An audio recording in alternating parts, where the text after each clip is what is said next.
네, 사장님 반갑습니다. 이렇게 많이 익히 뵀던 분들인데 왜 저기 가서 빨리 제품 전하시고 후원하시고 이 오후 강의의 목표는요. 그 좀 새로운 분들 단 2명만 앉아 계셔도 하는데 왜 제 강의 한 100번쯤 더 들으셨을 분들이 왜 앉아 계신 거예요, 다들. 네. 자, 그래서 진짜 신규분 계세요. 제 강의를 처음 들었다. 저를 오늘 처음 봤다. 처음 봤어요? 이렇게 여러분들 다시 한번 제가 눈에 넣고 좀 할게요. 반갑습니다. 이렇게 4분 넣고 나머지 다 지우고 하겠습니다. 사실 이렇게 이제 오후에 시간이 안 맞으셔서 이 사업 비전 들으실 분들만 모시자고 했는데 김종국 사장님 나가서 빨리 저 실버 마감하세요. 빨리. 왜 앉아 있어 당신? 도전 중이에요. 도전 중. 갈 길은 뭔데. 자, 여러분 그 사진 어때요? 이제 사진 요즘 뭐 스마트폰이 많아서 사진이 차고 넘치는데 이렇게 특별히 좋아하는 사진들이 좀 있죠. 이 사진이 한 6, 7년 정도 된 전 사진 같아요. 여기가 하와이 마우이라는 섬에 아웃백 스테이크 집에서 점심 때 뭐 이것저것 시켜놓고 조금 요기하는 때인데 뭔가 굉장히 즐거운 얘기를 했던 것 같아요. 그런 시간들이 좀 있는데요. 여러분 한번 굿나이프를 위해서 한번 해보겠습니다. 요거 마우스 좀 해주세요.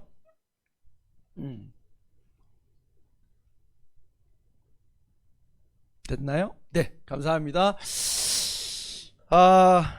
가끔 그 왜라는 질문, 왜 태어났지? 왜 살지?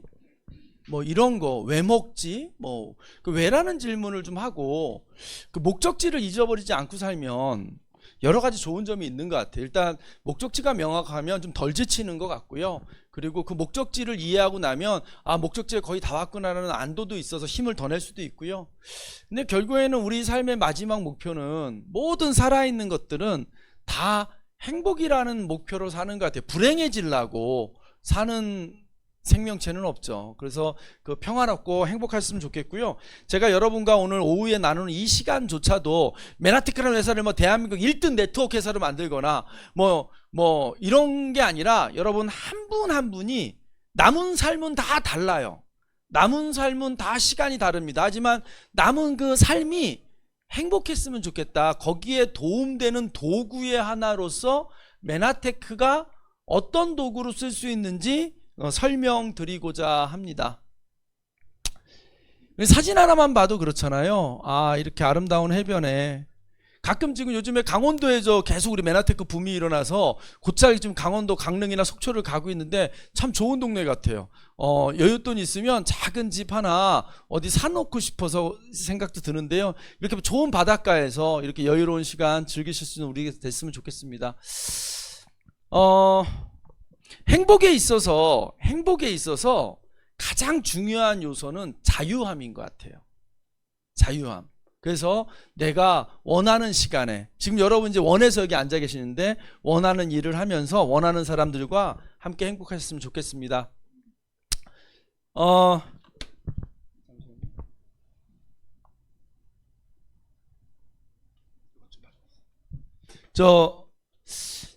지금 여러분 모두는 어떤 마음에 삶에 크고 작은 문제들을 갖고 계실 거예요. 지금 이 상태보다는 좀 더 나은 상태, 그래서 지금의 문제들을 생각하시는데요.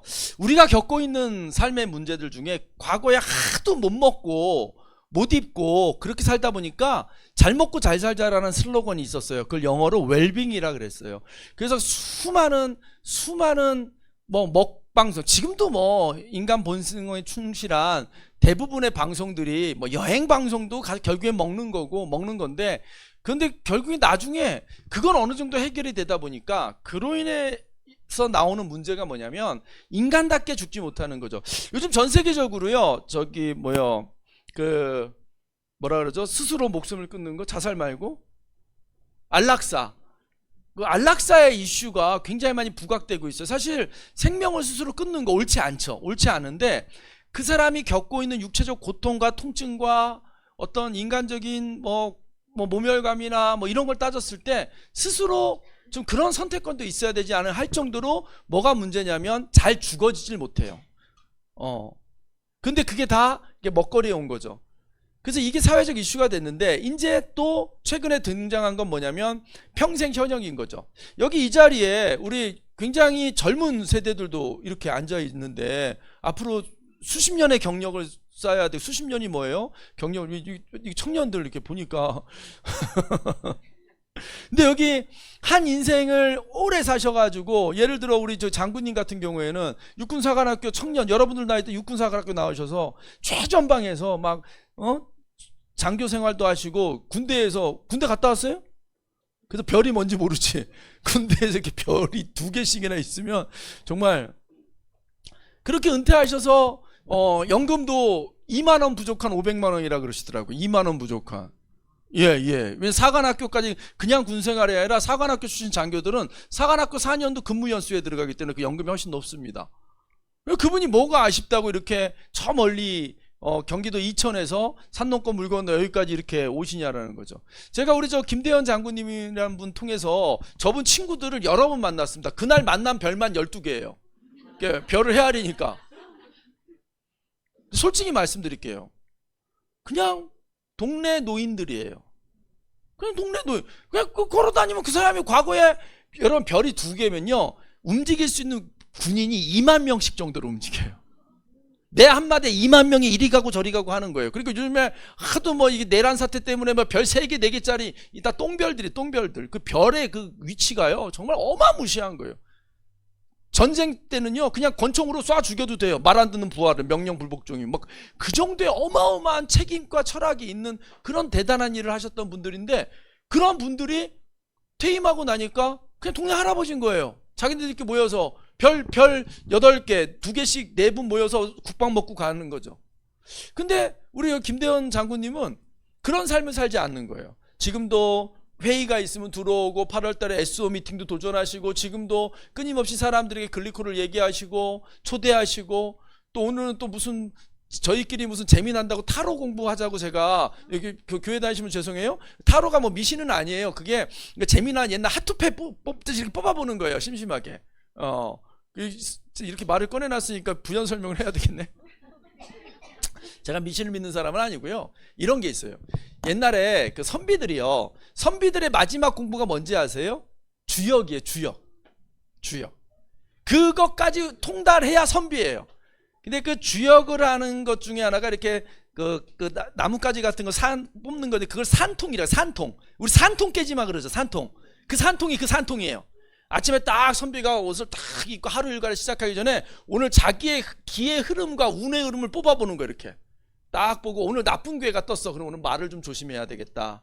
오늘 행동을 조심해야 되겠다. 이래서 마음의 흐름을 잡는 어떤 그런 거예요. 점 보는 게 아니고. 그래서 산통 깨지 말라는 게 그런 거거든요. 아침에 뭔가 새로 하루를 시작하려는데 누군가 와서 산통을 깨버렸어. 그럼 하루 일과가 안 되는 거예요. 루틴이 깨지는 거죠. 그래서 타로는 아마 서양 사람들 그런 거였던 것 같아요. 오늘 내 마음이 부산하고 힘들어. 오늘 내 하루의 흐름이 어떨까 하고 뭐 이렇게 카드 한 장을 뽑아보는데, 카드 안에 이렇게 그림이 있는 거예요. 그래서 그 그림을 이해하고 역사적 사항도 이해하는 그런 인문학 공부기도 합니다. 또 그것도 하시겠다고 신청을 하셨어요. 그걸 활용해서 사람들과 대화 나누고 계속 발전하시겠다는 거죠. 그래서 평생 현역이란 건 아주 중요하다. 우리 맨하텍 사업의 가장 큰 비전 중에 하나는 죽기 바로 그 직전까지도, 우리가 언젠가는 뭐 대부분 병원에서 사망할 텐데, 여러분 집에서 죽으면 안 되는 거 아시죠? 집안에서 죽으면 장사를 3일 만에 못 치러요. 왜냐면 사인도 분석해야 돼서 꼭 돌아가실 때 병원에서 돌아가셔야 깔끔합니다. 의사가 사인을 분명히, 병원 입구에서 돌아가시면 5일장 치러야 돼요. 부검해야 되기 때문에. 근데 다 대부분 병원에서 사망할 텐데, 그때 우리가 해야 될 게 있는 거죠. 저는 준비를 많이 하고 있는 편인데, 그 중에 하나가 간호사들한테 이렇게 얘기할 것 같아요. 그 좋은 간호사라는 자격증을 가지고 간호사만 할 게 아니라 더 영향력 있는 일을 할 수 있어요. 메나테크라고 다단계 사업이 있는데, 그거 꼭 한번 해보세요. 왜냐하면 우리 지금 그룹 안에, 메나테크 안에 의료인들 중에 의사 선생님 비율보다 간호사 분들이 훨씬 많고, 실제로 의사 선생님보다 간호사 선생님들이 사업을 훨씬 더 잘해요. 왜냐하면 의사 선생님들 약간 권위 이런 게 좀 있잖아요. 우리 김재현 원장님이나 뭐 많은 분들은 그렇지는 않은 편인데, 보통 의사가 권위가 있죠. 근데 간호사님은 좀 이렇게 널싱이라 그래서 친절하거든요. 그래서 간호사 선생님들의 리더들이 많습니다. 죽는 그날까지 평생 현역으로 살았으면 좋겠고, 평생 현역하면 많은, 요즘 뭐 화두예요, 화두. 근데 이런 게 있어요. 제 선배님 중에 한 분이 교장 선생님을 2번씩이나 하시고 사모님도 교장 선생님인데 박사학위가 2개가 있어요. 교육학 박사학위를 2개나 갖고 계세요. 근데 지금 뭐예요? 매일 아침에 버스 타고 서울 가요. 1시 12시쯤. 그래서 2시쯤 도착하면 손녀딸 유치원에서 데려다가 딸 퇴근할 때까지 돌봐주다가 저녁 버스 타고 집에 와요.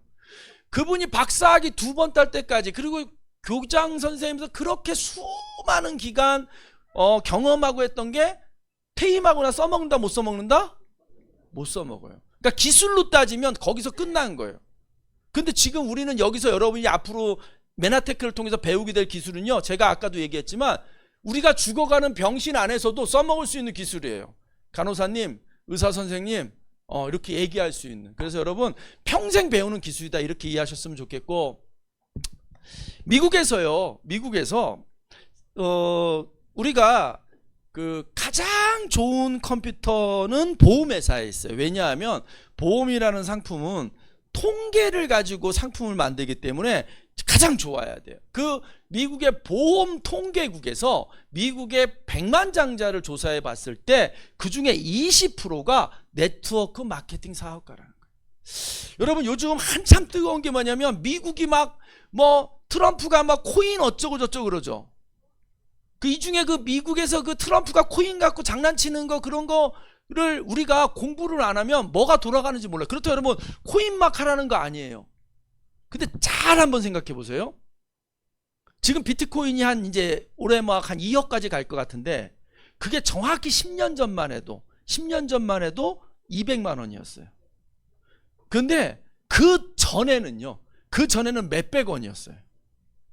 근데 우리가 그게 왜 나왔는지 이 배경을 모르니까 아무도, 저만 해도 관심이 없었고, 그거는 뭐 이상한, 어느 날 없어지면 어떡하라고 말했잖아요. 근데 그게 금융 공부를 하고 화폐 공부를 해보면 그게 나올 수밖에 없는 거더라고요.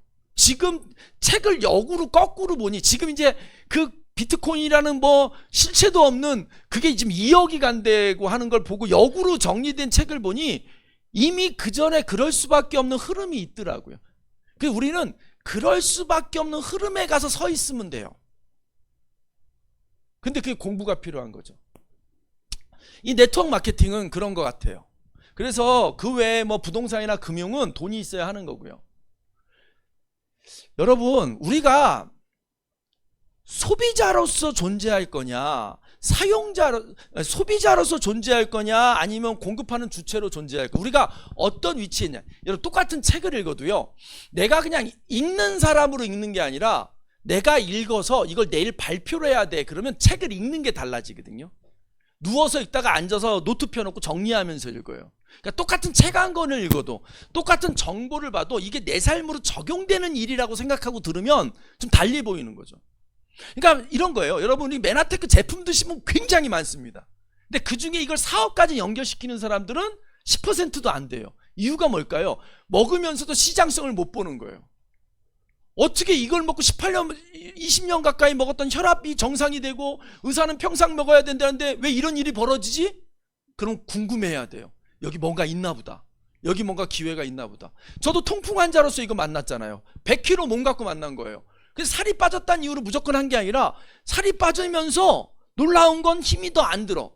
제가 이 첫 클린을 할 때가 직업 강사할 때인데요. 그때는 하루에 막 2개씩 강의했었어요. 근데 리셋하면서 하루에 2개 강의하는데 하나도 안 힘들고 목도 안 쉬는 거예요. 심지어 피곤하지도 않고 강의가 끝나는데 머리가 더 맑어. 이게 무슨 일이지? 그거 궁금해해야 돼요. 약간 허기감도 있고 배고픈 느낌은 있지만 그건 당연하다 생각하고 딴 데 관심을 가진 거죠. 보통 이 정도면 우리 상식으로는 쓰러져야 되는데 강의를 2개씩 3시간짜리 2편을 하고 막 소리를 지르고 강의했는데 좋다. 여기에 뭐가 있지? 뭐가 있지? 그리고 나서 저는 이 메나테크 사업을 결심한 거거든요. 유통도 마찬가지인 거죠, 여러분. 유통. 과거에요, 너무 복잡한 인천 총판, 연수 대리점, 무슨 소매점 이렇게 해가지고 복잡해요. 그래서 결국엔 여러분, 저는 제조사라는 데서 일했거든요. 제가 우리 와이프 물건 산다 그러면 내 주변에서 아침에도 우리 손윤수 사장님이 막 핸드폰 살았다고 막 자랑하길래 내가 쳐다보지도 않았는데, 왜냐하면 여러분, 물건의 제조 원가를 알면, 우리 제조회사, 저는 제조회사를 다녔거든요. 대학을 졸업하고 금융회사가 아니라 제일지당이라는 설탕 밀가루 만드는 회사, 야쿠르트라는 음료수 만드는 회사를 다녔잖아요. 제조회사 다닌 사람들끼리 하는 말이 있어요. 제조 원가를 알면 그 물건 못 쓴다. 여러분도 그래요. 우리 뭐 LG 디오스 냉장고 있죠, 뭐 한 500만 원짜리. 그게 실제 만드는 데 들어가는 건 10% 아래여야 돼요. 그러니까 거기에 들어간 건 50만 원 안쪽에서 만들어져야 돼요. 근데 왜 500을 받느냐? 그 500만 원이 어디서 들어가느냐? LG 가전센터, 이마트 홈플러스에 있는 하이마트에 서 있는 직원들, 이렇게 서 있는 비용, 손님 기다리고 있는 비용, 그리고 이마트 홈플러스의 그 공간 사용하는 비용이 다 냉장고 안으로 들어가고 있는 거예요. 그 괜히 서 있겠어요? 그게 다 돈인데. 그 유통비용, 누군가에게 설명하고 누군가를 만나지는 그 유통비용이 60, 70%라는 거예요. 그래서 보통 한 60% 잡아요, 유통비용을. 거기다 광고비까지 하면 실제로 제조한 사람들은요, 큰 돈을 못 벌어요. 그래서 솔직히 말씀드리면, 제가 이 마케팅을 공부해 보면 제조는 바보들이라는 거예요. 지금도 뭐 만들겠다고 개발하겠다고 덤비는 인간들 있죠, 바보예요. 뭐 기술 개발하겠다 그러면 한심해요. 왜냐하면 이미 세상에 좋은 물건 너무 많아요. 단지 그걸 사람들한테 이렇게 연결시키지 못하는 거예요. 근데 그 연결시킬 때 실력 차이가 나는 거예요. 똑같은 옷가게에서도 여기 2명이 알바생이 있는데, 한 명이 서 있으면 기가 막히게 매출이 오르는데, 한 명이 서 있으면 똑같은 가게에 똑같은 옷을 취급하는데 매출이 안 나요. 그건 뭔지 아세요? 정확히는 의미 부여를 못하는 거예요. 의미를 설명하는 능력이에요. 그래서 유통에 관여하는 게 그렇게 되더라. 그래서 이마트 홈플러스가 유통을 줄여서 좀 깎아주긴 했지만 본질적이지 않아요. 어차피 또 거기도 공간이 있어야죠. 지금 여러분, 전국에 대형 할인마트 건물이요, 골칫덩어리인 거예요. 대형 할인마트 건물이 사무실로도 쓸 수가 없고요, 되게 애매해요. 그래서 지금 요즘 고민이 뭐냐면, 천장이 높기 때문에 운동시설로 어떻게 쓸까, 이제 잘 두고 보세요. 계속 대형 할인마트들이 없어지면서 그 공간에 아마 체육시설, 뭐 축구장이라, 실내 축구장이라든가 뭐 클라이밍장이라든가 막 그런 걸로 막 쓰일 거라는 거예요. 아니면 부숴서 아파트를 짓든지 없어질 거라는 거죠. 이게 유통이 변화되는 거예요. 유통이 변화될 때 돈의 흐름이 변해요. 근데 여러분, 이거 들으면서도 내 생각만 하지 말고요, 여러분 자녀들의 인생도 한번 생각해 보세요. 사실 근데 분위기가 너무 침울해서 창문 좀 열어봐. 어떻게 좀 시원하게 하든지. 너무 진지해서 죽겠네. 이 오후 시간도 식사도 하고 오셨는데, 예. 저 문 좀 열고 조금 이렇게, 예, 문 좀 열어봐요. 환기 좀 시켜주세요. 공기가 꽉 찼어 지금. 제가 이런 글을 쓴 적이 있어요. 어떤 글을 썼냐면, 총각 때인데, 그때 왜 이런 글을 썼냐면, 한국에서 대학을 보내는 건 미친 짓이다, 또라이 짓이다, 뭐 이런 글을요, 제가 20년 전에 썼어요. 그리고 나서 그 결심으로 저희 새아이는 어떻게든 공부를 한다면 외국으로 보내고, 굳이 한국에서 돈 들여서 대학 보낼 생각이 없었어요. 자, 이건 왜인지 말씀드릴게요. 제가 그 당시에 무슨 강의를 하고 다녔냐면, 대학교생들의 취업 특강, 취업 캠프 이런 데 강의 다녔어요. 그런데 지방대든 수도권 대학이든 그 졸업할 때까지 그 아이에게 들어간 돈을 다 계산해 보면 어마어마한 돈이 들어가거든요. 그리고 뭐 취업하기 위해서 뭐 성형수술을 한다, 뭘 한다 그러는데, 그러고 나서 고작 취직해서 받는 돈을 계산해 보면 여태까지 들어간 돈이 잘 안 빠져요, 여러분. 예. 저는 그래도 저렴하게 대학을 나왔거든요. 싸게, 과외도 안 하고 혼자 공부해서. 근데 돈을 막 쳐발라서 만약에 대학을 나온다 그러면, 그리고 그 공부가 너무나 쓸모없는 공부라는 걸 제가 대학교 1학년 들어가자마자 알았어요. 제가 인생의 가장 결정적인 후회를 했을 건 대학교 1학년 1학기 5월달이에요. 난 속았다. 고려대학교 경영학과를 갔는데요, 이후에 졸업하고 취직하고 월급 받는 거 이걸 다 계산해 봤거든요. 선배들이 있으니까. 이게 답이 안 나오는 짓을 모든 사람이 몰려가고 그중에서 제일 잘 나가면 어떻게 되겠지 하고 거기까지 달려왔는데 답이 없을 때 죽을 것 같더라고요. 여러분 가끔 이거 오늘 혹시요 제가 시간 내에 강의를 끝까지 다 못 가더라도 뒷부분은 다른 강의가 많거든요. 찾아서 들으세요. 알겠죠? 오늘 스페셜하게 강의를 할게요. 스페셜하게. 예? 메나테크 관심만 가지셔. 알았죠? 오늘 강의의 목적은 메나테크를 한번 알아보겠다 이 정도만 가자고요. 예, 나머지는 저 MBA도 있고 하니까 이래야지 마음이 편하지.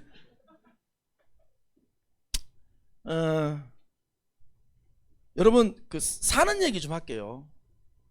제가 살면서 어떤 후회가 있냐면 인생에 꽈당이 없이 굴곡이 없이 통증이 없이 가는 건 반드시 좋은 일이 아니다라는 생각이 들어요. 제가요 살 때는 가난했지만 고등학교 이후로 인생이 한 번도 막힌 적이 없어요. 대학도 시험 보자마자 들어가. 대학 들어가서 4년을 네일 스트레이트로 다니고 바로 2월 25일 날 2월 26일 날 졸업하고 2월 28일 날 임관해서 소대장으로 임관해서 군대 바로 가. 쭉 2년 반 해가지고 그로부터 28개월 후에 IMF가 1999년에 왔죠. 98년이에요? 97년. 1997년 6월 31일 날 제대하고 7월 2일 날 출군해. 제일제당으로. 그리고 쭉 다녀. 그러다가 2년 다니다가 바로 한국 야쿠르트로 스카웃돼서 7년 다녀. 남들은 막 이렇게 인생에 도전할 때 저는 IMF 때도 이미 취직을 해놓고 가가지고 근데 제 친구들 중에 뭐 제대하면 취직될 때 있겠지 하고 미리 취직을 안 하고 갔는데 저는 대학교 때 4학년 때 이미 삼성그룹에 취직을 하고 합격해놓고 군대 가고 뭐 이랬던 거죠. 심지어 저도 퇴직할 때 2년치 퇴직금을 2년 다녔는데 4년치를 주더라고. 휴직기간도 해가지고. 그래서 2년 다녔는데 퇴직금이 1,800만 원 나왔거든요. 하여간 한 번도 과당 없이 간 거예요. 그리고 나서 30대쯤 됐는데요. 길을 잘못 온 것 같은 거야. 근데 재미난 건 제 친구 중에 ROTC 동기생인데 취직 안 하고 가가지고 딱 97년도 IMF 때 7월 달에 나왔는데 그때부터 기업이 징조를 안 와서 안 뽑기 시작했어요. 신입사원을. 예전 같지 않은 거야. 얘가 취직이 안 되니까 뉴질랜드로 가가지고 거기 여자분 만나가지고 거기서 사업을 해요 지금. 그러니까 전혀 다른 삶을 사는 거죠. 별로 왜 얘기했는지 모르겠는데 무슨 말이냐면 지금 여러분 여러분 삶이 여태까지 평안했다면 사실 이 메나테크라는 걸 만나는 것 자체가 굉장히 큰 도전이라는 거예요. 근데 그 도전을 통해서 뭔가 이루셨으면 좋겠어요. 그 중에 하나가 유통업이에요, 여러분. 유통업. 제가 봤을 때 제조업 갖고는 돈 벌기 힘들어요. 하지만 결국엔 마지막에는 누가 돈을 번다? 유통업이 돈을 번다. 그런데 그 유통업이 재고를 안고 하는 유통업이 아니라 여러분 유통업의 가장 힘든 점이 뭔지 아세요? 제가 농민 강의도 많이 했거든요. 근데 농민 강의를 해서요. 쌀 한 푸대를 모부터 심어가지고 쌀 한 푸대를 20kg짜리 쌀 한 푸대를 만들었을 때 그래서 뭐 20kg짜리를 4만 몇천 원에 팔았다고 쳐요. 농민한테 떨어지는 실제 돈은요. 그 쌀 한 푸대 팔아서 실제 떨어지는 돈은 한 3, 4천 원이에요. 나라 보조금까지. 근데 쌀을 유통하는 사람은 그냥 유통해서 방아쪄가지고 팔면 며칠 만에 팔면 갔다가 말려서 방아쪄서 이틀 만에 팔면 그게 4, 5천 원 마진이 남아요.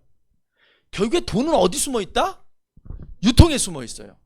근데 유통에 문제가 하나 있어요. 뭐냐? 재고. 유통을 하려면요. 재고를 안고 있어야 되는 거예요. 여러분 주변에 혹시 아모레 아줌마 계세요? 아모레 퍼시픽 뷰티 컨설턴트. 그분들이 그거 왜 못 그만두는지 아세요? 고객들한테 깔린 외상값 때문에 못 그만둬요. 보통 2, 3천을 깔고 살거든요. 이게 아모레 아줌마 하다가 보면요. 크림 하나 줘. 그런데 돈은 안 줘. 따서 쓰면서 다음 달에 줄게. 그렇다고 뭐 가서 집에서 차압을 붙이겠어요? 뭐 하겠어요? 그러면 이제 쓰기 시작해. 그러면 그 다음 달에 또 뭐 크림 하나 줘. 그래 놓고 지난달 거 주고. 그렇게 알게 모르게 깔린 게 수천만 원이라 아모레 아줌마를 딱 그만둔 순간 그건 못 받는 돈이 돼버려요. 유통의 문제가 뭐냐면 그런 재고의 문제거든요. 유통에 관여할 때 재고가 문제예요. 근데 재고 없이 유통에 개입할 수 있는 사업이 뭐다? 그게 네트워크 마케팅인 거예요. 알겠습니까? 누군가 여러분들에게 네트워크 마케팅이 뭐가 장점이야 하면 이런 장점이 있어라고 얘기하셨으면 좋겠어요. 유통업이 돈이 되긴 되는데 가장 큰 리스크가 뭐다? 재고다. 제 연매출이 대략 한 100억쯤 돼요. 근데 저를 거쳐가는 물건은 하나도 없다라는 거죠. 재고가 있을 수가, 어떻게 100억의 재고를 만들겠어요? 그러니까 유통업은요, 나중에 커지면 골치 아픈 게 창고도 같이 늘어야 되고, 창고가 늘면 관리하는 사람도 늘어야 되고, 그거 회계하는 사람도 늘어야 되고, 그래야 돼요. 그런데 네트워크 비즈니스는요, 매출액이 늘어도 그런 창고를 늘리거나 비용이 늘어나지 않기 때문에 돈이 되는 거죠. 이런 온라인 사업들, 네이버 이런 게 왜 돈이 되냐면 한번 만들어 놓으면 방문자가 1000명이든 10,000명이든 100,000명이든 서버만 좀 늘리면 되지 그 늘어나는 것만큼 안 늘려도 된다는 거예요. 그런 두 가지 장점이 있다. 그래서 뭔가를 선택할 때 말이죠. 뭔가를 선택할 땐 반드시 어떤 기준을 갖고 선택을 해야 돼요. 핵심. 여러분, 누군가가 여러분들에게 뭘 설명할 때 말이죠. 핵심을 삐껴가면서 설명하면 사기치는 거예요. 여러분 집을 보러 갔어요. 집을 여러분 사야 돼. 집에서 제일 중요한 게 뭐예요? 위치지, 위치. 어느 동네에 있느냐. 요즘 뭐 지방에 무슨 빌라 같은 건 600만 원에 거래되고 그런데 15평짜리 빌라가 600만 원에 거래되고 그런데요. 강남의 빌라 15평짜리는 얼마겠어? 15억 가요. 그러니까 위치인 거죠. 그리고 위치를 얘기하면서 무슨 얘기를 해야 돼요? 예를 들어 송도에 아파트를 산다 그러면 이게 아직 개발 단계면 이 위치 주변이 어떻게 바뀌면서 이 위치가 어떤 이런 거 얘기해야 되는데 그런 거 하나도 얘기해.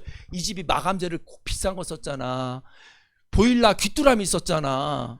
이런 얘기 하기 시작하면 어떻게 되는 거예요? 나한테 핵심을 삐껴가는 얘기를 하는 거죠. 누군가에게 어떤 정보를 들을 때 핵심적인 얘기를 해야 되고 핵심적인 얘기를 들어야 되는데 네트워크 마케팅에 대해서 기회다 어쩌다 얘기는 많이들 하는데 그 중에서 여러분에게 누군가가 네트워크 비즈니스를 얘기할 때 핵심적인 걸 얘기한다면 적어도 그는 정직한 사람이라는 거예요. 우리 글로벌 리더스 그룹은요, 여러분들에게 정직하게 하는 거예요. 더 중요한 건 여러분들 무조건 성공한다고 얘기하지 않아요. 굉장한 기회이지만 하면 되고 안 하면 안 된다. 그러니까 무조건 되는 건 없다 이런 거죠. 그래서 그 중에 뭘 봐야 되냐면 회사, 아이템, 보상, 시스템 이 네 가지를 검토한 후에 제대로 했을 때 위험하지 않게 한다. 첫 번째 회사입니다. 이 회사는 1995년 미국의 텍사스 완전 시골이에요. 완전 촌놈들. 도시는 어디냐? 캘리포니아. 그래서 캘리포니아 사람 텍사스 그럼 촌놈들이라 그랬대요. 미국 그 넓은 땅에 텍사스 그 한 구석탱이에서 이 회사는 창업을 합니다. 근데 그 시골 동네에서 창업한 우리들로 따지면 남동공단 같은 데 창업한 모 알로에를 베라로 만드는 어떤 회사가 4년 만에 상장을 해요. 이런 스토리 하나만으로도 대단한 거거든요. 그리고 그 회사가 상장을 해서 지금까지 상장을 유지하고 있는 거죠. 우리나라 박근혜 대통령 때 불량식품과 전쟁을 벌였다면 지금 이재명 대통령은 뭐와 전쟁을 벌냐? 불량 주식 시장과 전쟁을 벌여요. 그래서 어떻게든 코스피 5천까지 끌고 가겠다. 왜? 우리나라 주식시장에 불량 주식뿐만이 아니라 불량 주식 그 작전 세력들 많은데 이걸 깡그리 없애면 어떻게 된다? 외국에서 우리 주식을 사러 온다. 이렇게 되는 거예요. 그래서 근데 미국 같은 경우에는요, 이 주식시장을 이렇게 이해하시면 돼요. 주식시장만 들여다보는 검찰청이 따로 있어요. 아시겠습니까? 주식시장만 들여다보고 그래프가 이상하게 움직이면 바로 투입돼서 수사하는. 그래서 월가의 저승사자라 그래요. 그들이 회사에 뜨면 그 회사 박살 나는 거예요. 다 구속되고. 근데 1, 2년 살게 하는지 아세요? 요번에 뭐 도이치모터스인가에서 실형 나온 거 보니까 나 같아도 한번 주가 조작 해보고 싶더라고. 그렇게 해서 몇십억 벌고 2년 살고 나오지 뭐. 그래가지고는 처벌이 안 되는 거예요. 예, 여러분 우리나라 그 법 중에 그런 어떤 불법 저지르고 처벌이 왜 그러면 엄두를 못 내게 해야 되는 거예요. 그런데 그냥 가서 몸으로 한 2년 때우고 오면 한 20억 들면 나도 때우고 오겠다. 처벌이 무슨 그따위예요. 그게 무슨 처벌이야. 상이지 상. 미국은 안 그래요. 거의 햇볕을 못 봐요. 한 1억 정도 이익 보면요 거의 햇볕을 못 본다고 보시면 돼요. 그러니까 엄두를 낸다 안 낸다? 안 낸다. 그리고 허위 공시라는 게 있어요. 회사가 우리 상황을 계속 알려야 되거든요. 우리 예금은 얼마 있어, 우리 빚은 얼마 있어, 뭐는 얼마 있어, 매출은 이렇게 움직이고 있어를 스스로 공지하는데 혹시나 조금이라도 허위 공시하잖아요. 바로 퇴출이에요. 그러니까 이 회사에 대한 정보가 주가는 계속 높게 유지 못했지만 이 회사의 그 투명성, 안정성은 이걸로 확인되는 거예요. 그런데 이런 내용 하나도 모르는 사람들은 뭐라 그러는지 아세요? 그래서 적으세요. 젊은이도 적어. 인생을 지혜롭게 사는 방법 이렇게 적어봐. 알죠? 우리 딸내미 또래니까 인생을 지혜롭게 사는 방법. 이 꼰대가 한 말 해줄게. 어리석은 자와 논쟁하지 마라. 무식한 자와 논쟁하지 마라. 그게 제일 무식한 짓이에요. 예. 뭘 알아야지 알아듣지. 예. 그래서 사람 상태방 하면서 설득해야 돼. 알았습니까? 예. 더 무식한 건 그리고 인생의 제일 위험한 순간은 적어봐. 인생에서 제일 위험한 순간은 사실은 내가 모르는데 안다고 착각하고 있을 때 그때 사기당해요. 실제로 내가 몰라. 근데 내가 그걸 안다고 생각해. 그걸 우린 전문용어로 맹점이라 그래요. 맹점이 뭐냐면 맹점은 아예 모르는 게 아니에요. 맹점은 브라인드 스팟이라 그러는데 맹점은 좀 모르는 거하고 달라요. 맹점은 실제로는 내가 모르는데 안다고 착각하는 그 지점. 그게 제일 위험하다. 제가 우리 파트너들이랑 일하다 보면 그래요. 자기들 네트워크 잘한대. 아무리 봐도 모르는 것 같은데 잘한대. 그러면 이제 더 이상 할 말이 없는 거예요. 거기다가 어리석기까지 하면 논쟁할 수가 없잖아요. 그럼 살던 대로 사세요. 이렇게 되는 거예요. 자, 두 번째 아이템이에요. 아이템. 여러분 네트워크 비즈니스는 이게 아이템. 여러분 제 주변에 혹시 주변에 이런 분 계세요? 샤브샤브 집 하는 거? 채선당 이런 거. 그거 들어보셨죠? 제 개인적으로는 제일 바보들이나 하는 거예요. 그거 봐, 누가 했나 보다. 가족 중에 누구 채선당 있어? 그건 아니고요. 회전율이 안 좋아요. 야채, 고기, 칼국수, 마지막에 축. 회전인데 점심시간에 공간 싸움인데 저는 사실은 굉장히 망하진 않았고 백수 생활을 할 때가 좀 있어서 돈을 좀 벌어야 되다 생각을 할 때 생각한 게 뭐냐면 김밥 장사였어요. 그것도 길거리 김밥 장사. 제가 어느 날 우연히 새벽에 여의도를 갈 일이 있었는데 아주 옛날에 와 그분이 알고 봤더니 아침에만 버는 돈이 한 60만 원을 벌더라고요. 새벽 2시에 일어나서 김밥을 만대요. 근데 그건 다 현금이야. 그러니까 그 여의도 1번 출구에요. 그분 지금은 몇 명이 생겼는데 여의도 1번 출구에 모든 사람이 이렇게 그 당시 돈으로 1,000원씩 현금을 들고 와. 그리고 자동으로 통에다 담고 김밥 한 줄씩 가져가는 거야. 까만 봉투에 쫙. 나 그걸 딱 보고 저거 돈 된다. 야, 저거 돈이다. 야. 그리고 그분이 알고 봤더니 뭘 하다가 쫄딱 망한 사람이래요. 그래서 이걸로 생활비를 벌고 사업을 계속 딴 데 가서 하고 있어. 준비를 하는데 하려면 그런 걸 해야 되는 거예요. 회전율. 근데 근사하게 인테리어 깔고 하면 망조 온 거죠. 마찬가지예요. 어떤 사람도 아이템이 중요한데 보세요. 건강기능성 식품은 잘 봐요. 제가 그랬죠. 불변의 진리. 어쩔 수밖에 반드시 될 수밖에 없는 길목에 서 있으면 그 일은 성공할 확률이 높아요. 사실 제가 요즘 부끄럽지만 주식이 좋다 그래서 조금 샀는데 여전히 마이너스예요. 남들 다 버는데 혼자 마이너스예요. 심지어 우리 딸보다도 마이너스예요. 우리 딸한테 제가 조금 용돈을 주고 너 주식을 한번 해봐 하는데 우리 딸은 수익률이 좀 높은데 저만 마이너스예요. 근데 제가 한번 딱 돈을 번 적이 있어요. 3천만 원을 주식을 사가지고 7년 후에 그게 2억 4천으로 판 적이 있어요. 그 주식이 뭐냐면 이런 거예요. 오늘 이것만 하고 끝내야 되겠다. 안 했던 얘기 있다. 그 주식이 뭐냐면 삼성 SDS라는 주식인데 그게 한참 전 얘기인데 삼성 SDS라는 회사를 다니는 친구 하나하고 또 삼성 다른 계열사 다니는 친구 하나하고, 저는 삼성 출신이긴 하지만 딴 데 야쿠르트를 다니는데, 그때 셋이서 저녁에 이렇게 소주를 한잔 먹는데, 야, 이재용이가 말이야, 이 회사를 물려받으려면 현금이 없기 때문에 삼성 에버랜드하고 SDS를 상장하거나 부풀리지 않으면 절대 이 삼성을 못 물려받아. 언젠가 SDS가 대장 주식이 될 거야. 그러는 거예요. 근데 그때는 상장을 안 하고 비상장 주식이라 그래가지고 증권시장에 살 수 없고 개인끼리밖에 못 사요. 개인은 갖고 있을 수 있어요. 그래서 그 주식이 그 증권 계좌에는 있어 송출은 돼요. 이렇게 저한테 이렇게 이체 시켜줄 수 있어요. 그러니까 마주 앉아가지고 현금 주면 그 자리에서 뚜닥뚜닥 해가지고 이체를 딱 제 증권 계좌에 넣어줄 수 있어요. 그렇게 해주는 데가 여의도에 있었어요. 근데 마침 그때 제가 적금을 타가지고, 적금을 한 몇 년쯤 버가지고 한 4년인가 5년 버가서 3천만 원 현금이 있었던 거예요.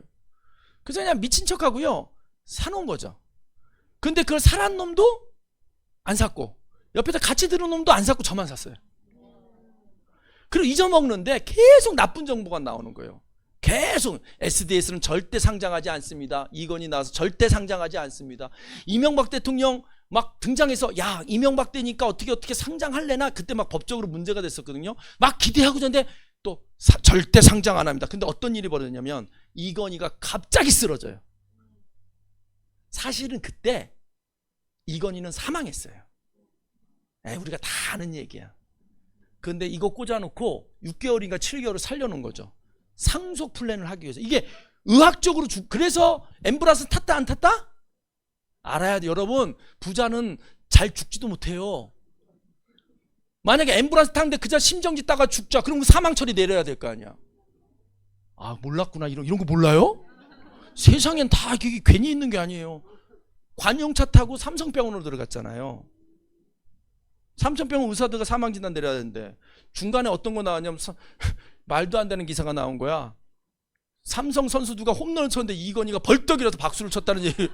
그런 기사가 중간에 한번 나와. 왜냐면 시중에 이건희 이미 죽었는데 상속 때문에 살려놨다 이런 기사가 막 파다하니까 야구 보다가 벌떡 일어나 박수 쳤다 있다고 얘기가 치는데 아무도 못 보는 거지. 그리고 6개월 만에 SDS가 상장이 되잖아요. 그래서 하나에 3만 원짜리가 얼마였더라? 7배니까 20 몇만 원까지, 28만 원까지 올라가서 팔았잖아요. 이게 뭐냐면 반드시 올 수밖에 없는 시장. 자, 하나 물어볼게요. 아이템 중에 봅시다. 건강기능성 식품 시장은 늘까요, 줄까요? 는단 말이에요. 대표적으로 여러분 아셔야 될 게 있어요. 이런 게 이제 앞뒤 원인을 알아야 되는데, 미국은 영양제 천국이에요. 영양제, 싼 영양제부터 비싼 영양제가 엄청 많아요. 우리 젊은이들 그 이유가 뭔지 추측해봐요. 그런 거 자꾸 추측해보다 보면 통찰이 생겨. 패스트푸드를 많이 먹어. 또 오늘 괜히 왔다, 그치?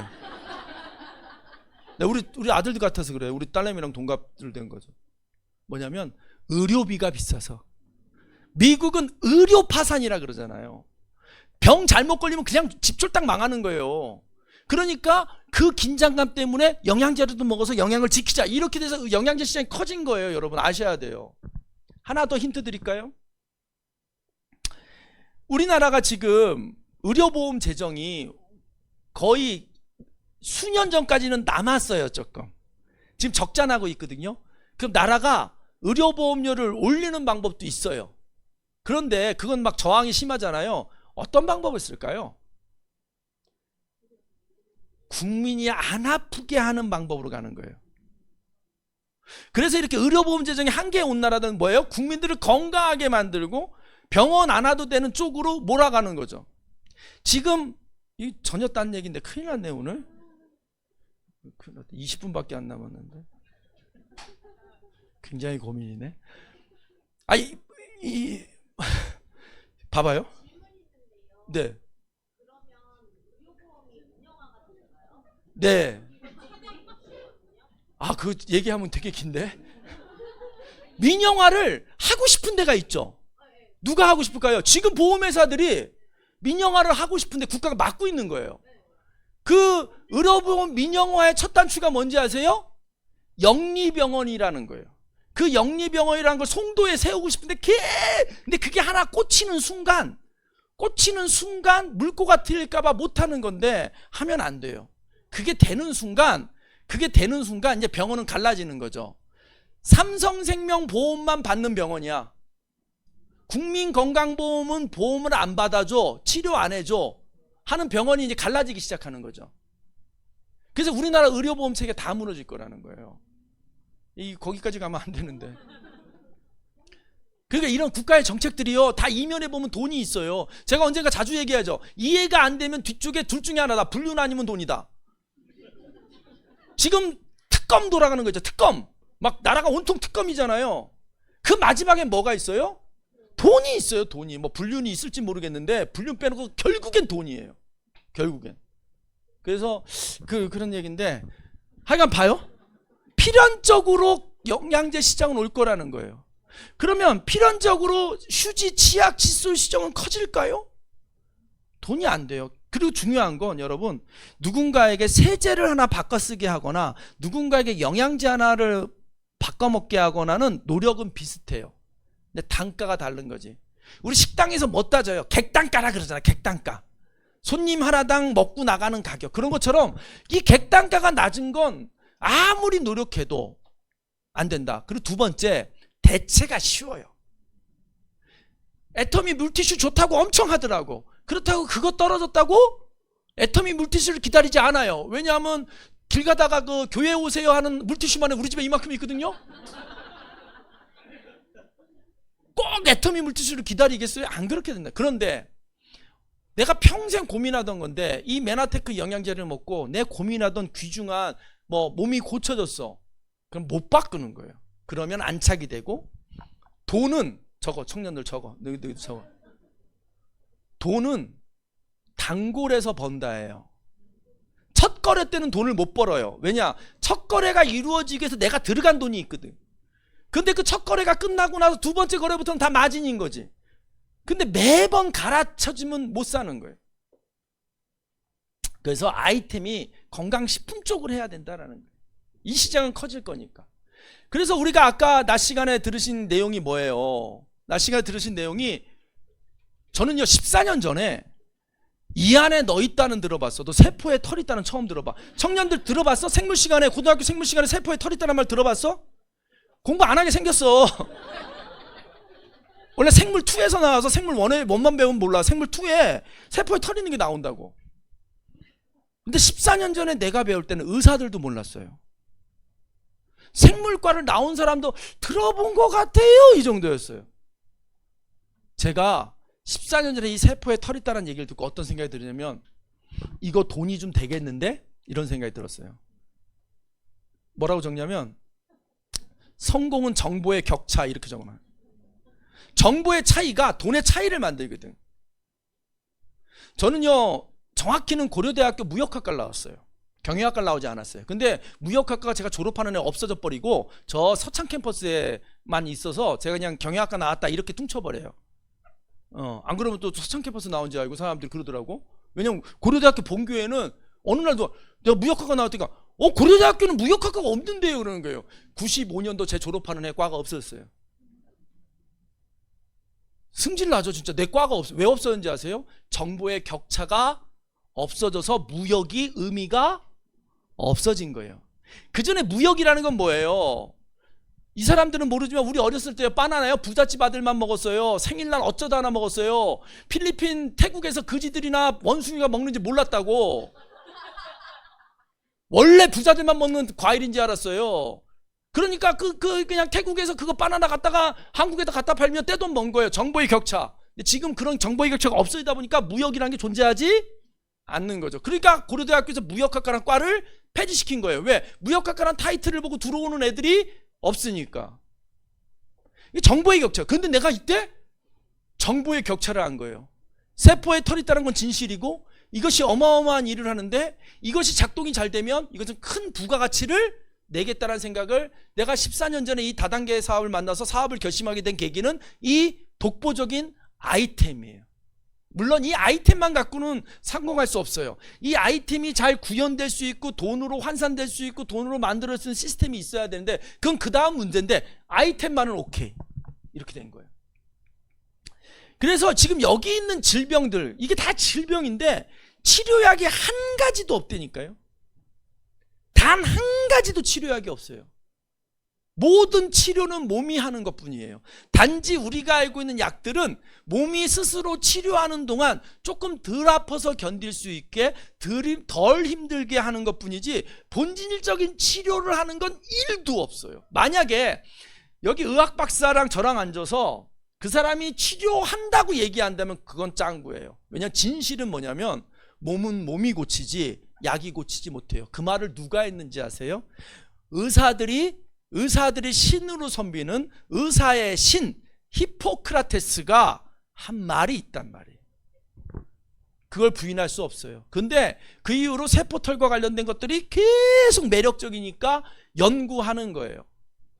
근데 그런 아이템들이 처음엔 너무 어려운 내용으로 나오다가 점점 정보가 이제 보편화되다 보면 저 일본 같은 경우엔 14년 전에 제가 야 이거 신기한데 했을 때 벌써 그 시대의 일본 애들은 아까 강의 때 들었죠. 이빠이 먹어라. 일본 초등학생들은 세포에 털 있다는 걸 배우고 있더라고. 그러면 이건 돈이 되겠다. 이렇게 되는 거죠. 참고로 일본에 또 메나테크가 나가 있고요. 한국보다 1년 먼저 진출했는데요. 나가자마자 완전 붐이 일었어요. 그래서 밀리언 달러 클럽이라고 이거 갖고 100만 불 번 사람들이 한국보다 10배가 넘게 있었어요. 왜냐하면 일본 사람은 세포에 털이 있다는 걸 알고 후코이단이라는 성분도 알겠기 때문에 설명이 필요가 없었던 거예요. 한국 사람들한테는요, 세포에 털이 있다 그러면 사람 몸이 세포로 돼 있잖아요. 그럼 정말요 하는 사람도 있었어요.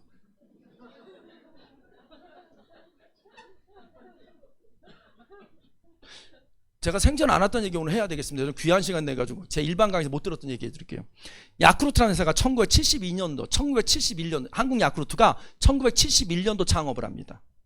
윤덕병이라는 박정희 대통령과 아주 친한 군인 출신이 이렇게 모은 돈 갖고 당시 윤쾌병이라는 건국대 축산학과 교수가 제안해서 일본에서 일본 야쿠르트 썩어 빠진 생산 라인을 가져다가 지분 30% 주고 요구르트를 엽니다. 그때 1971년도에는요 한국에 무슨 운동이 벌어졌냐면 화장실 갔다 와서 손 닦자, 대장균 화장실 갔다 와서 반드시 손 닦고 밥 먹어라, 그 다음에 막 이게 똥 채집해가지고 구충제 이런 식이었어요. 그러니까 균 그러면 다 나쁜 거였어요. 그래서 그때 일화가 있어요. 야쿠르트 아줌마들이 이거 유산균이거든요. 그러면 할아버지들이 이 나쁜 년 균을 돈 주고 막 먹으라 그래 막 이랬단 말이에요. 지금으로 따지면 세포에 털 있다보다 더 심한 회사가 한국 야쿠르트였어요. 근데 지금 유산균을 나쁘다고 얘기하는 사람이 어디 있어요? 시대에 따라 그렇게 생각들이 바뀌는 거예요. 1971년도에 보세요. 1971년도에 야쿠르트 하나가 버스값이었어요. 요만한 거. 당시 버스값하고 요거 같았어요. 그래서 저는 지금도 생생히 기억나요. 제가 6살 때인가 7살 때 우리 평택에 있는 평택시에서, 그때 평택군이었는데 평택군에서 세금을 2번째로 많이 냈다 그래서 상 받은 우리 고모부 집에 갔는데 딱 야쿠르트가 2병이 딱 냉장고에 딱 2병이 있어. 고모부하고 큰형, 작은 형하고 막내 누나는 먹지도 못해. 딱 가장과 장남. 나 한번 그거 먹었다 뒤지게 혼났네. 지금 생각하니까 겁나 억울해. 그까짓 게 뭐라고, 설탕물인데. 그 당시 버스값이요. 지금 버스값 어떠해요? 대충 플러스만 2,000원이죠. 요만한 야쿠르트가 2,000원이었어요. 그 또 하나 얘기해 줄까요? 이 사업 비전과 비교해서 보세요. 저는 과거에 그런 공부가 있었기 때문에 이 메나테키라는 사업을 잡을 수 있었어요. 그 출발을. 그 시대는요, 야쿠르트 아줌마가 조그만 야쿠르트 100개만 배달하고 집에 가면 당시 공무원 월급하고 같았어요. 마진율이 좋으니까 공무원 월급. 그래서요, 당시에 야쿠르트 아줌마들이 야쿠르트 배달을 하는 아줌마로 입사를 하려면 소장한테 면접을 봐야 되는데 그 채용권이 소장한테 있어요. 그럼 룰이 있어. 첫 달 받은 월급은 소장한테 상납하는 게 룰이야. 그 정도로 막 지역에 파출소장, 경찰서장들이 아줌마 밀어넣는 거 유도 아니에요. 왜? 아침에 8시에 나와서 한 3, 4시간만 돌아다녀 100개를 주면 공무원 월급이 나왔거든요. 그리고 균 막 이런 거. 남들이 다 비난하고 웃긴다고 하지만 부가가치가 높았던 거죠. 지금 야구르트 갖고 누가 뭐라고 시비 걸어요. 물 팔아서 연매출이 1조 5천억이 된 회사가 됐단 말이에요. 그렇다면 이 20만 원짜리 엠브로토스라는 이 제품이 사람을 고치는데 이게 저 30%가 설탕물인 이 야구르트하고 비교가 되겠어요? 그리고 아까 얘기하려고 말하는데 지금 야구르트 요만한 거 한 150원 하죠. 그게 제조원가가 현재 14원이에요. 14원. 알겠습니까? 그리고 그 24원이 24%가 아줌마 배달료, 나머지 회사 순이익인 거예요. 이렇게 기업의 경험이 있던 제 입장에서 14년 전에 이 메나텍을 딱 만났는데 이거 안 할 이유가 없는 거예요. 안 할 이유가. 그리고 여러분은 잘 모르지만 테크놀로지 리뷰 이거 대단한 잡지거든요. 이게 무슨 잡지냐면요, 여러분 앞으로 이 젊은이들 잘 알아야 돼요. 기술의 변화에 대한 정보를 파악해야. 다시 말할게요. 세상은 누가 바꾼다? 이재명이가? 정치인이? 트럼프가? 아니에요. 역사 이래로 세상은 기술이 바뀌었어요. 종교개혁? 인쇄술이라는 게 나오면서 종교개혁이 된 거예요. 성경을 누구나 읽게 돼버리니까. 세상의 변화는요, 기술이. 그래서 이 테크놀로지, 기술을 리뷰하는 이 잡지가 너무 중요한 건 이걸 빠삭하게 알고 있으면 세상이 어떻게 흘러갈 건지 아는 거죠. 여러분 두고 보세요. 일론 머스크는 이제 아무도 못 건드린 전 세계 제왕이 될 겁니다. 왠지 아세요? 스페이스 X라는 인공위성 쏘는 그 회사가요, 지금 모든 지구를 좀 덮고 있어요. 그래서 걔네랑 안 하면 아무것도 안 되는 상황이 이제 옵니다. 그래서 어느 나라끼리 전쟁하다가도요, 이 나라가 위성을 안 열어주면요 전쟁을 못해요. 그래서 이번에 우크라이나 러시아 전쟁할 때도 우크라이나 쪽으로 이 통신을 열어줘가지고 전쟁을 하고 있는 거예요. 기술을 안다라는 거. 그 기술을 리뷰하는 잡지에 글리코믹스가 실린 거예요. 돈이 되겠어 안 되겠어? 근데 놀라운 건 아직도 때가 안 오더라고요. 뭐냐면 이유가 있습니다. 그렇게 대단한데 왜 메나테크는 1000억이 못 넘고 맨날 8등 9등해요? 이유를 알려드릴게요. 사람이 안 와서 그래요. 네트워크 비즈니스 성장은요, 사람이 일으킵니다. 도구가 있는데 사람이 와서 일으키는 거예요. 제가 막 조인될 때 메나테크 매출액은 300억이었어요. 그리고 몇 년 만에 900억이 됐죠. 그때요, 저를 비롯한 몇몇 빠르게 성장하는 부산의 뭐 이문숙이라는 리더, 우리 배재현 사장님 뭐 해가지고요, 몇몇 리더들이 와서 그 매출을 다 일으킨 거예요. 붐으로 쫙. 그리고 그 이후로 거기에 버금가는 어떤 그런 리더들이 많이 안 오다 보니까 제자리 걸음을 하는 거죠. 사람의 문제지 모든 텃밭은 갇혀있다. 그래서 시작도 안 했다. 제가 사업을 처음 시작할 때 어떤 오래되신 성공한 리더께 여쭤봤어요. 그럼 메나테크는요 어느 정도 매출쯤 되면 한계점이 올까요? 그랬더니요, 그때 한 300억 할 때니까 한 지금보다 10배, 한 2천억 되면 좀 한계가 오지 않을까 그러는데, 저는 자신 있게 얘기합니다. 메나테크는 한 1조쯤 돼야 한계가 와요. 그러면 300억이 900억 될 때 이렇게 많은 성공자를 만들어냈는데, 이 900억이 1조쯤 된다면 얼마나 많은 부가가치가 여기서 일어나겠어요? 그 중에 내가 될 수 있다고 믿는 사람은 뛰는 거고요, 남들 다 돼도 나는 안 돼 하면 집에 가는 거고요. 그런데 그 판단을 해보라는 거죠. 뭐 사업 설명 뭐 있습니까? 사업의 가능성 얘기해 주는데요, 저는요 배경 시장도 충분하고 들고 있는 무기도 충분하니 싸워볼 만한 하다는 거예요. 그래서 여기 그렇게 한번 뛰어봤으면 좋겠습니다. 그래서 이 보상 플레이라는 건데요, 이제 보상이라는 게 뭐냐면, 자 여기 누르면 반드시 10억은 내가 받게 해줄 수 있어 하는 거고, 여기 누르면 1000억이에요. 근데 여기 1000억이 확률이 너무 낮아. 우리가 많은 네트워크가 이걸 안 해요. 이걸 지금도 제가 너무너무 사랑하고 좋아하는 몇몇 분들이 애텀이라고 애가 터지는 사업을 하고 있는데, 심지어 그분들 사업자 방에도 내가 들어가 있어요. 들어와 달라 그래서. 쳐다보고 있으면요, 그분이 여태까지 모든 일들은 진짜 지혜롭게 선명하게 다 성공했던 사람이에요. 근데 마지막에 잘못 잡았어요. 아이템을. 네트워크는 잡았어. 평생 현역 네트워크의 비전까지는 봤는데 마지막 초이스에서 아이템을 잘못 잡은 거예요. 아이템. 월급 한 달 1,000에서 1,500씩 받던 회사를 사표 내고 지금 4년째 애터미 하고 있어요. 4년째. 형 한 달에 제일 많이 받았을 때는 언제니까 150 받았지. 언젠간 된대. 내가 하나 물어볼 게 있어. 당신 저는 1,500씩 벌다가 한 푼도 안 벌어도 버틸 수 있는 사람이 파트너 중에 몇 명이나 돼? 당신이 지금 전업으로 죽기 살기로 4년을 했는데도 150이 들어오는데. 근데 그게 사람이 한번 이렇게 홀리면요 못 태어나더라고. 처음엔 정말 제가 메나테크 소개해주고 싶었는데 여기 와서 MBA까지 들었는데 안 열려요. 그건 하늘이 그냥 운명처럼 주었다라고 생각이 드는 거죠. 그냥 그 바가지는 계속 쓰고 있어야 되는 거예요. 이 얘기를 안 해주는 거예요. 이 얘기를. 그래서 여러 가지 보상이 있는데요, 제일 중요한 보상 중에 하나가 제품 전하는 거예요.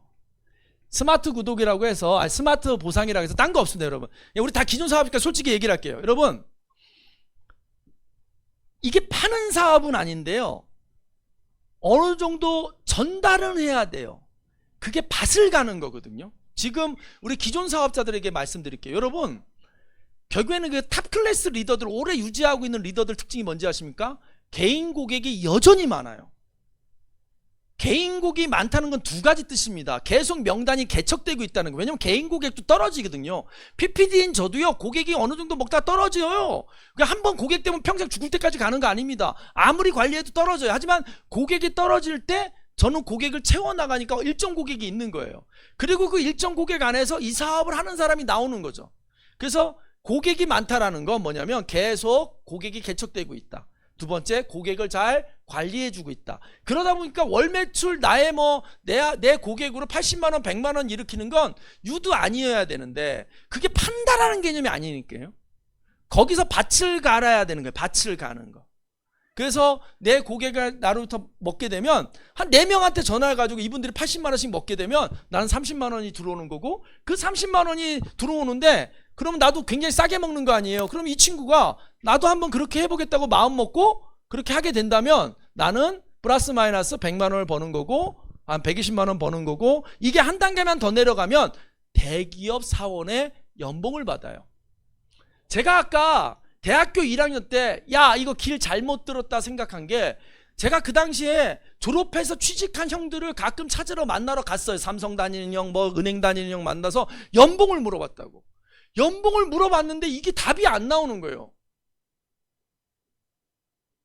그런데 내가 16년을 죽어라 졸업하고 받게 될 연봉인데 지금 메나테크를 통해서 PD라는 직급만 돼도 대기업 나온 연봉을 받을 수 있고, 그게 거기서 멈추는 게 아니라 더블이 될 수 있다면 어떻게 할 건데? 해야지. 근데 하는 방법이 굉장히 다양할 수 있어요. 내 기존 직업을 가지면서, 왜냐면 내가 가장이라면 무조건 뛰어들 수 없잖아요. 내 기존 직업을 가지고 가족의 생계를 유지하면서 남들 다 노는 날 와서 공부할 수도 있고, 나처럼. 저는 그렇게 시작했고. 하는 방법은 굉장히 다양하다. 근데 이 중에 이제 1분 남았는데, 내가 5분만 더 쓸게요. 1분 남았는데, 이 6가지, 이게 왜 이렇게 더워요? 에어컨이나 선풍기 좀 틀어주실래요? 이거 좀 틀어줄래요? 여러분 괜찮으세요? 나만 넘었구나. 예. 그래서 이게 보상이 있어요. 근데 여기서 보상에서 드리고 싶은 말씀은 뭐냐면, 핵심이 뭐냐면, 사람들이 무슨 착각을 하냐면, 그냥 방판 같은 경우에는 얼마를 팔면 얼마, 2,000 팔면 400 남아, 4,000 팔면 800 남아, 이런 식으로 정률로 계산을 하는데, 네트워크가 다른 건 똑같은 매출액에서도 구조와 방식에 따라 받아갈 수 있는 돈이 다르다라는 걸 아셔야 돼요. 그 중에 이제 그걸 이해하는 게 필요한데, 이거 이해 안 하고 얼마 팔면 돼 물어보면 파는 게 아니네니까. 그래서 그때 나온 말이 파는 게 아니고, 정보를 전달한 구조를 보고 회사가 원하는 대로 정보가 전달됐을 때 광고비를 주는 거예요. 그러니까 회사는 뭘로 내냐면, 한 사람한테 전달돼서 2천만 원을, 회사 입장에서 한 사람한테 정보가 전달돼서 2천만 원을 이 사람이 먹었어. 그거보다는 10사람한테 전달돼서 200만 원치 10사람, 아니면 더 좋은 건 100만 원치 20사람을 먹는 게 회사 입장에서는 낫다는 구조기 때문에 똑같은 2천만 원 매출이라도 수당을 다르게 준다라는 거예요. 그게 이 내용이에요. 그러니까 네트워크와 방판의 결정적인 차이는 그래서 이걸 이해해야 돼요. 이걸. 근데 이게 시간이 걸려요. 저는 이해하는데 한 3년쯤 걸렸어요. 제가 이 보상에 관심이 없는 이유가 뭐냐면, 왜 관심이 없냐면 회사가 알아서 잘 짰겠지. 나는 일단 정보 주고 다니를 한 2년 반을 했어요. 근데 여러분은 알아야 돼요. 여러분은 알아야 돼요. 저는 몰라서 많이 혼났어요. 그 중에 유니레벨이라는 게, 이게 나중에 이 6가지를 가보면 제일 중요한 게 유니레벨 보너스, 매칭 보너스, 이 2개만 남아요. 시간이 많이 지나면 다른 것도 좀 있지만, 다른 것도 매력이 있지만 크게 2개가 남는다. 유니레벨이라는 건 뭐냐면 나로부터 정보가 계속 흘러내려가면 그 단계별로 일정한 비율의 돈을 받는 거예요. 근데 첫 단계는 4명밖에 없잖아요. 그래서 8% 받아도, 이 매출액의 8%를 받아도 얼마 안 돼요. 그런데 이게 밑으로 내려가면 내려서 더 넓어지잖아요. 그래서 된다. 그래서 예를 들어 보면 그냥 아주 쉽게 한 25만원, 우리 회사 제품 중에 25만원짜리 뭐 있어요? OSP라는 게 있어요. 그거 너무 좋아 진짜. 그 OSP를 나 그냥 나만 먹어. OSP 그까짓 거 하나 먹어도 하루에 7,000원 꼴이에요. 내 몸 위해서 7,000원 쓸 수 있어요. 그러면 OSP를 내 친구 4명한테 먹게 했어요. 그랬더니 나한테 얼마가 들어와요? 48,000원이 들어와요. 나쁘지 않아요. 좋지. 그런데 내 친구 A, B, C, D도 각각 4명씩한테 OSP 정도는 전했어요. 그래서 7단계를 불가능하지만, 원래 그렇게는 안 되지만 꽉 채웠다고 칠게요. 그러면 다달이 받는 돈이 유니레벨 보너스만 25만원씩 잡았을 때 1억 4천이 되는 거예요. 1억 4천. 근데 그렇게는 안 돼요. 그런데 10%만 된다 해도 1,400만원이죠. 제가 얼추 10%가 돼요. 요건 넘어갈게요. 제 거 볼게요. 2020 작년 이맘때, 1년 전 거네요. 작년 이맘때 제 수당이 3천만 원이 발생이 됐고 3.3% 떼서 99만 7천 원을 원천 징수했고 2,924만 원이 통장에 들어왔는데, 유니레벨 보너스가 1,000만 원, 체크 매칭 보너스 1,400만 원. 그러니까 한 시간이 오래 지나고 제대로 구축이 되면 저 유니레벨 보너스와 체크 매칭 보너스가 거의 대부분의 보너스를 차지하고 시간이 무르익을수록 된다 이거죠. 그러니까 시간 싸움이기 때문에 하루라도 빨리 스타트하는 게 좋은 거예요. 윗대가리 가서 좋은 게 아니라 시간 싸움이기 때문에 빨리 출발하는 게 좋다라는 거죠. 그런 보상 외에도 사실 여행 하는데, 요즘 뭐 여행 못 가본 사람들이 어디 있습니까? 이게 제가 맨하탄에서 처음 가는 PD 서밋 하와이 여행이에요. 다들 젊었어요. 여기 배지현 선생 머리 새카만 거 봐요. 저 사진 보면 야, 14년 사이에 많이들 늙었다 이런 거죠. 그리고 뭐 이래저래 하와이를 6번 7번쯤 갔어요. 이게 재작년에 갔는지 기억도 안 나요. 그리고 두바이 사막도 갔다 오고 스페인도 갔다 오고, 엊그저께 기억도 안 나요. 올해 3월 달에 갔다 왔나? 라스베가스도 여태까지 5번 갔던 것 같아요. 이것도 갔다 왔고, 이렇게 막 말도 안 되는 데서 막, 여기 LG전자가 설치한 데거든요. 그랜드 캐년도 4-5번 갔다 왔고, 2014년 처음으로 PD라는 직급이 돼서 간 거예요. 갔더니 정말 이 작은 사진 하나, PD, 이게 PD 자리거든요. 브론즈구나 이때. 브론즈 PD라 그래가지고 이렇게 재산이 이렇게 걸려 있었는데, 그로부터 요번에 갔더니 PPD라서 화면에 이렇게 또 제 사진이 이렇게 걸리고요. 이 손인수 사장님이라는 평생 옷만 팔고 하셨던 이분이 저를 만나 저와 함께 맨하탄까지, 이때가 2014년에 자기 돈 500만 원을 냈고 눈으로 확인하려고 갔을 때예요. 자기 돈. 저희 부부는 그때 빨리 PD가 돼서 회사가 저희 두 부부는 공짜로 보내줬었어요. 이분은 자기 돈을 내고 갔었어요. 그로부터 14년이 흘러서 이 골드 PD라는 직급이 되셨고, 지금 똑같은 장소에서 이렇게 사진을 찍었습니다. 예, 이렇게 우리 창업자, 우리 대주주 농장에서 이렇게 사진도 찍고요. 또 마지막 날 이런 행사도 하고, 저도 또 무슨 뭐 빌더상을 좀 받기도 하고요. 예, 마지막인데요. 여러분 이제 마지막 봐야 될 게 뭐냐면, 마지막 봐야 될 게 이게, 그래서요 이렇게 적어요. 네트워크 비즈니스는, 네트워크 마케팅 사업은 시스템 사업이다. 시스템. 그래서 마지막 이것까지 볼 줄 알아야 이게 할만한 사업이다 이래야 돼요.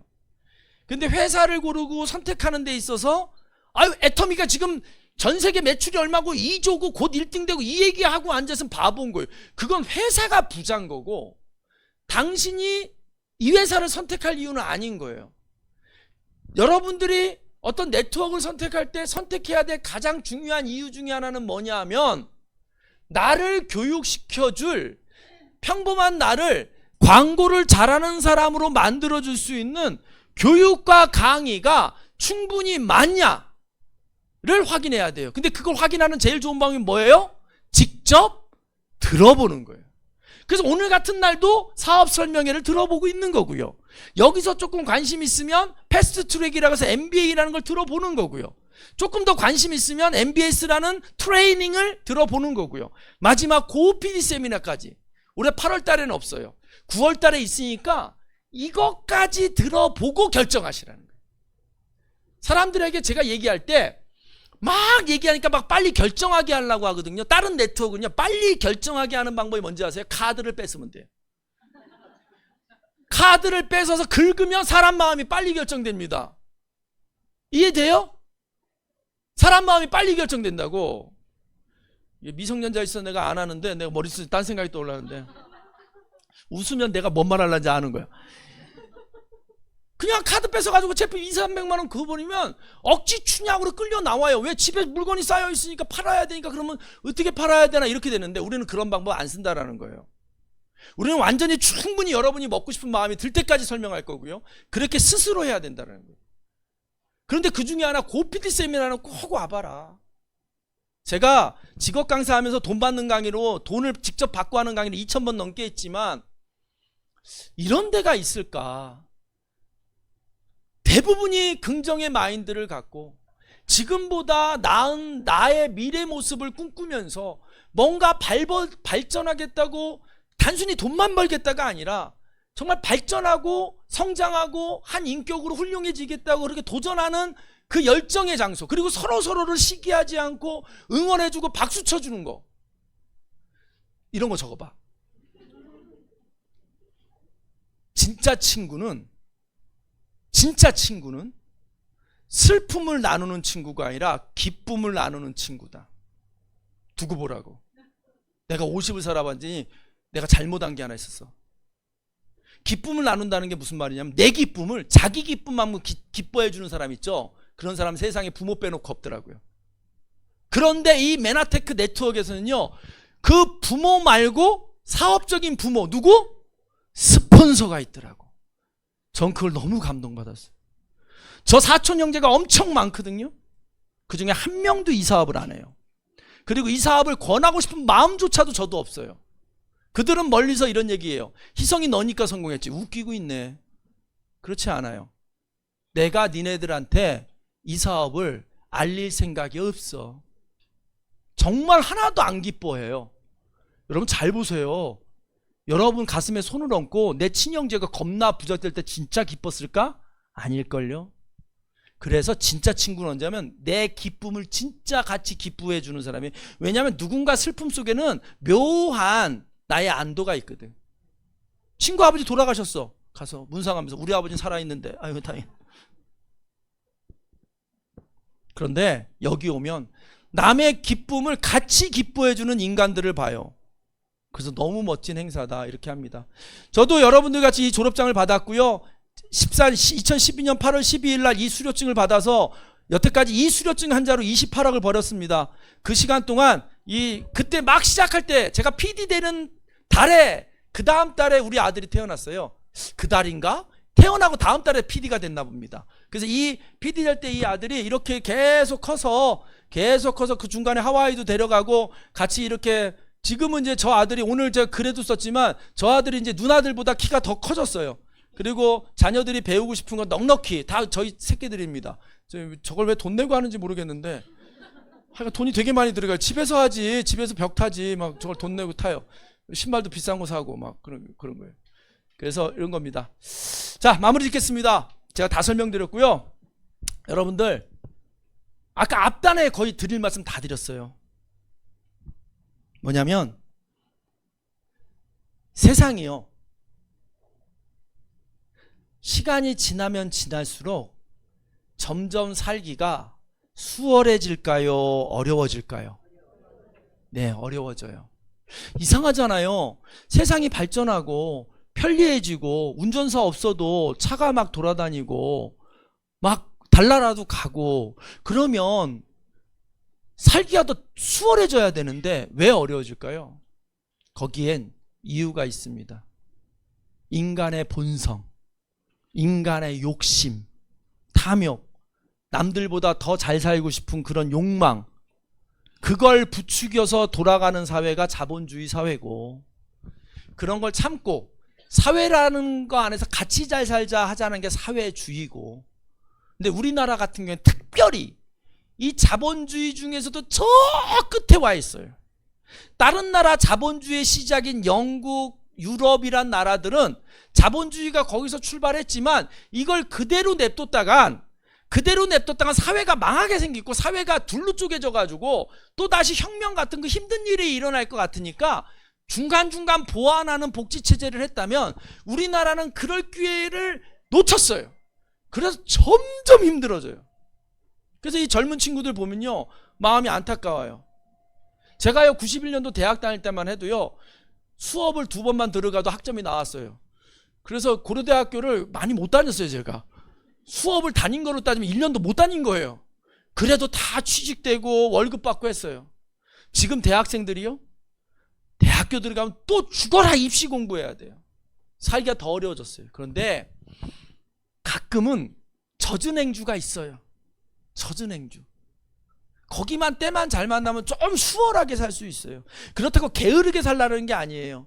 노력한 만큼 좀 웃으면서 인간답게 살 수 있는 비즈니스 모델도 있다. 더군다나 남을 건강하게 만들면서 남을 도우면서 나도 성공하는 그런 비즈니스가 네트워크 비즈니스예요.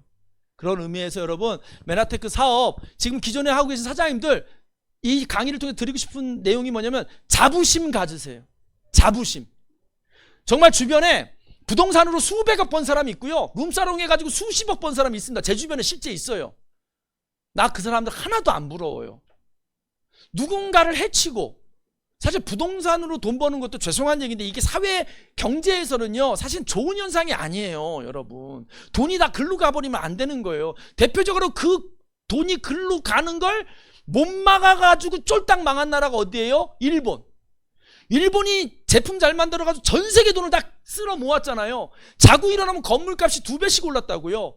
빌딩 30억에 사면 이틀만 자면 60억이 돼 있었어요. 왜? 돈이 갈 데가 없어서. 그러니까 막 하와이 땅도 사고. 그때 나온 말이 뭐예요? 도쿄 부동산 다 팔면 미국 땅을 산다 그랬단 말이에요.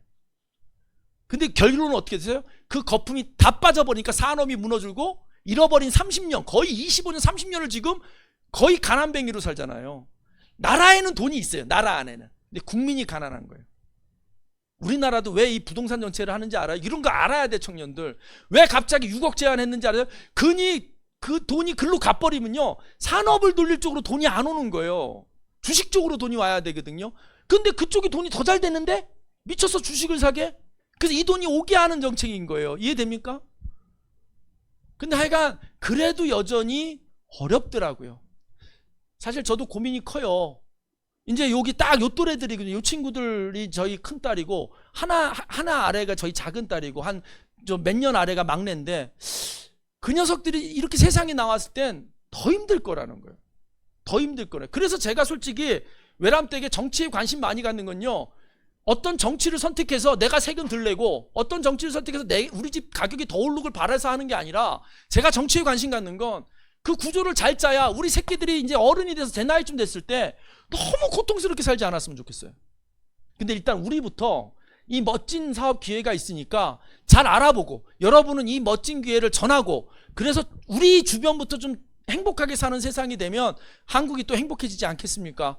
여러분 같이 행복했으면 좋겠습니다. 감사합니다. Spirit of Manatech, the spirit of the people, the spirit of Manatech. 네, 역시는 역시다라는 생각